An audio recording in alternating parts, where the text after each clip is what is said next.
एखन अहाँ सब सुनि रहल छी RMP स्टूडियो कलवाही के धरती में प्रस्तुति RMP अपन लोग अपन गीत। अभी अंगन माया हमारो, अभी अंगन माया, अभी अंगन माया हमारो, अभी अंगन माया। हे गौरी जी के ललना, अभी हमारा अंगन माया। हे गौरी जी के ललना, अभी हमारा अंगन माया।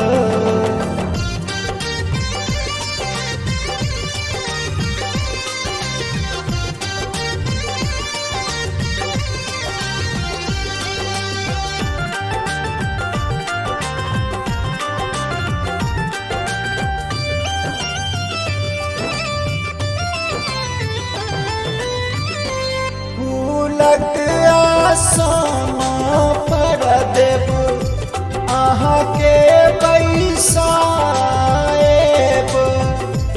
लाडू भरल भरि थारी भोग लगाएब। अहाँके धोएब चरण माय, गंगा जल सँ धोएब चरण माय। हे गौरी जी के ललना, अभी हमारो अंगन माय। हे गौरी जी के ललना, अभी हमारो अंगन माय।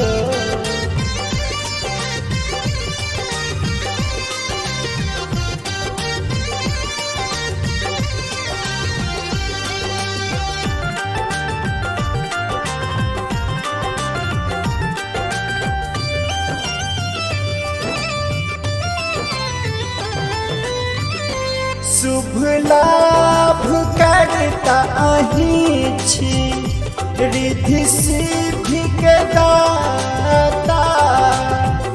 विद्या वारिधि अहीं, बुद्धि विधाता। जानैया ई जहन माय, जानैया सगर जहन माय। हे गौरी जी के ललना, अभी हमारो अंगन माय। हे गौरी जी के ललना, अभी हमारो अंगन माय।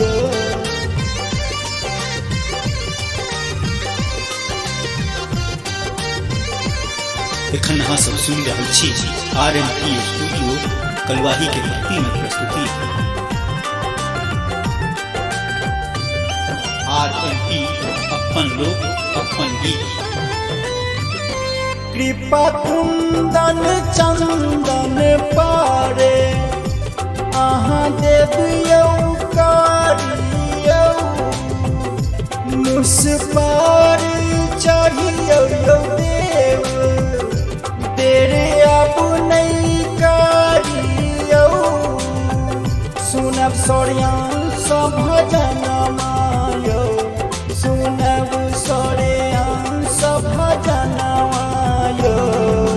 हे गौरी जी के ललना, अभी हमारो अंगन माय।